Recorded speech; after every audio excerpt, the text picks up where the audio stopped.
নমস্কাৰ আজি আলোচনা কৰিম 12 জুলাই 2026 তাৰিখে অনুষ্ঠিত হ'বলগীয়া ডিএলএডৰ ফিফথ এক্সামত কেনেধৰণে নজনা কুৱেশ্যন টুক্কা লগাই কাৰেক্ট কৰি আহিব পাৰিম সেই সম্পৰ্কত কেইটামান সাইণ্টিফিক ট্ৰিক্সৰ বিষয়ে আলোচনা কৰিম যিটো ট্ৰিক্স বা যিটো আইডিয়া UPSC, APSC টপাৰ কেইজনেও এপ্লাই কৰে সো তাৰ আগতে আমি এবাৰ চাই ল'ব বিচাৰিছোঁ যে কোনবিলাক কুৱেশ্যনত বা কোনবিলাক এক্সামত আমি টুক্কা লগাব লাগে বা ব্লাইণ্ড মাৰিব লাগে সেই সম্পৰ্কত সাপোজ কোনোবা এটা এক্সাম যেহেতু ডিএলএডৰ ফিফথ এক্সামৰ যিটো পেপাৰ আছে এই পেপাৰত প্ৰত্যেক নেগেটিভ মাৰ্কিঙৰ কাৰণে তোমাৰ 2.5 আছে তাৰ মানে নেগেটিভ মাৰ্কিং থকা এক্সামবিলাকত আমি এই টুক্কাটো বা এই ট্ৰিক্সবিলাক এপ্লাই কৰিব লাগে যদি মই ইয়াতে কওঁ যে ডিএলএডৰ পেপাৰটো কেনেধৰণৰ হ'ব তেতিয়া মই ক'ম যে 100টা MCQ কুৱেশ্যন থাকিব আৰু 100 নম্বৰ মাৰ্কছ থাকিব তাৰ মানে প্ৰত্যেক কুৱেশ্যনটোৰ কাৰণে কি থাকিব 1 নম্বৰ তাৰ মানে 1 MCQ কুৱেশ্যন মানে এটা কুৱেশ্যনৰ কাৰণে 1 মাৰ্কছ থাকিব বুজি পালেনে সো টাইম থাকিব 2 আৱাৰ্ছ মানে 2 ঘণ্টা আৰু নেগেটিভ মাৰ্কিং মানে তাৰ মানে এটা প্ৰশ্ন উত্তৰ যদি ৰংকে দিয়ে ভুল কৰে তেতিয়ালে 0.25 কে ডিডাক্ট কৰিব মাইনাস কৰিব কৰ পৰা মাইনাস কৰিব সাপোজ তুমি 10 নম্বৰ ক্ৰিয়েট কৰিলা 10 নম্বৰ 10টা কুৱেশ্যন কৰিলা 10টা শুদ্ধ হ'ল তুমি ইয়াৰে সাপোজ 4টা 10টা কৰিলে 10 নম্বৰ কাৰেক্ট কৰিলা হয় না 10টা এনেকুৱা ধৰি লওক যে তুমি 14টা কুৱেশ্যন কৰিছা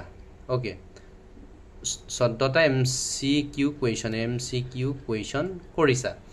আৰু ইয়াৰে 10টা কি হৈছে কাৰেক্ট হৈছে আৰু 4টা কুৱেশ্যন ইনকাৰেক্ট হৈছে সব প্ৰত্যেক ইনকাৰেক্ট কুৱেশ্যনৰ কাৰণে যদি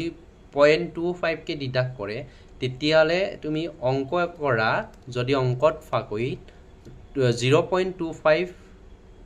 into 4 equal to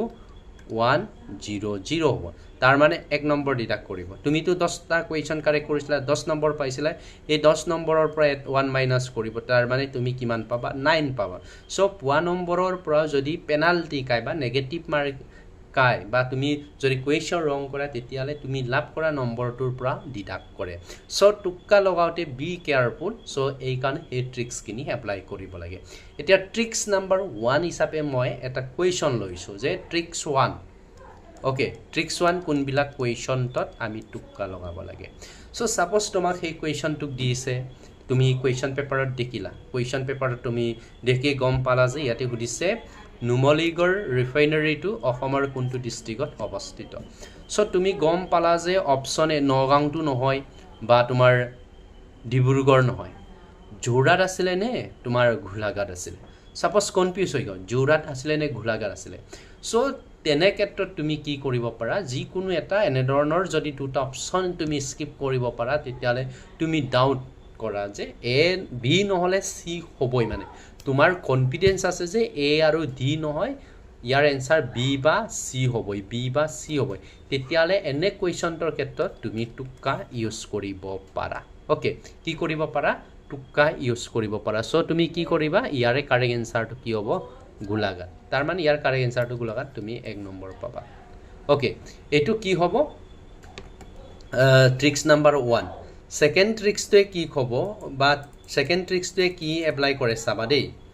সাপোজ তুমি সেই কুৱেশ্যনটো দেখিলা কুৱেশ্যন পেপাৰত তাৰ মানে তুমি ইয়াৰ এটাও মানে এ হ'বনে বি হ'বনে সি হ'ব ডি হ'ব কোনো আইডিয়া নো আইডিয়া একো আইডিয়া নাই সো এই কুৱেশ্যনটো তুমি টুক্কা লগাব লাগিবনে tricks number 2 all tricks number 2 টুক্কা লগাব লাগিবনে তেতিয়া তুমি ইয়াতো এটা এপ্লাই কৰিব পাৰা যে আগতে দুখন আছিলে আগতে দুখন আছিলে